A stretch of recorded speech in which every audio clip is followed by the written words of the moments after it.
এরপরের প্রশ্ন হলো, মেয়ে পক্ষ বিবাহের প্রস্তাব নিয়ে গেলে সেটা কি দোষণীয়? কোনো নারী নিজেই পুরুষকে বিবাহের প্রস্তাব দিলে সেটা জায়েজ আছে কি?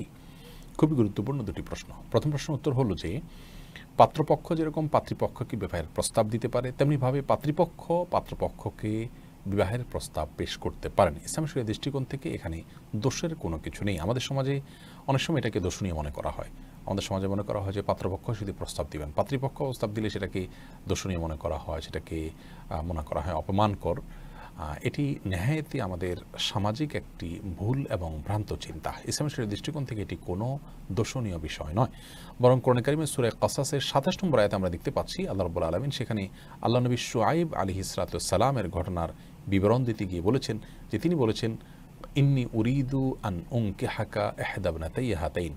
তিনি মূসা আলাইহিস সালামকে লক্ষ্য করে বলেছিলেন যে আমি আমার দুই কন্যার কোনো এক কন্যাকে তোমার সঙ্গে বিবাহ দেওয়ার প্রস্তাব করছি। এখানে তিনি মেয়ের বাবা হয়ে বিবাহের প্রস্তাব করেছেন। এছাড়া ওমর রাদিয়াল্লাহু তাআলা আনহু তার মেয়ে হাফসা রাদিয়াল্লাহু তাআলা আনহাকে একবার বিবাহের প্রস্তাব করেছিলেন ওসমান রাদিয়াল্লাহু তাআলার কাছে। আর এরকম অনেক ঘটনা পাওয়া যায়। এখান থেকে বোঝা যায় যে মেয়ে পক্ষ বিবাহের প্রস্তাব নিয়ে যাওয়াতে দোষের কোনো কিছু নেই। ভালো পাত্র এবং ভালো পাত্রী এটি পাওয়ার জন্য বা এটি পাওয়া গেলে তখন প্রস্তাব নিয়ে যাওয়াটা বরং বাস্তবতা, এবং সেটাই বরং ইসলামের দৃষ্টিকোণ থেকে কাম্য। এখন কথা হলো, কোনো মেয়ে নিজে থেকে যদি কোনো পুরুষকে বিবাহের জন্য প্রস্তাব দেন সেটি জায়েজ আছে কিনা?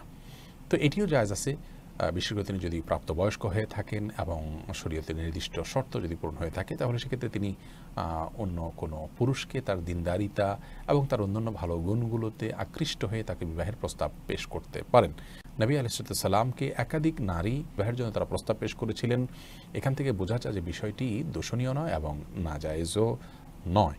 তবে এখানে বিবাহ শুধু জায়েজ আছে, কিন্তু বিবাহের নাম দিয়ে যদি আপনার তথাকথিত বিবাহ বহির্ভূত সম্পর্কের জন্য প্রস্তাব দেওয়া হয়, সেটা পাত্রপক্ষ দেখ কিংবা পাত্রীপক্ষ দেখ বা ছেলে দেখ বা মেয়ে দেখ, যেই দেখ, এটি সম্পূর্ণ গুনাহের কথা এবং হারাম বিষয়।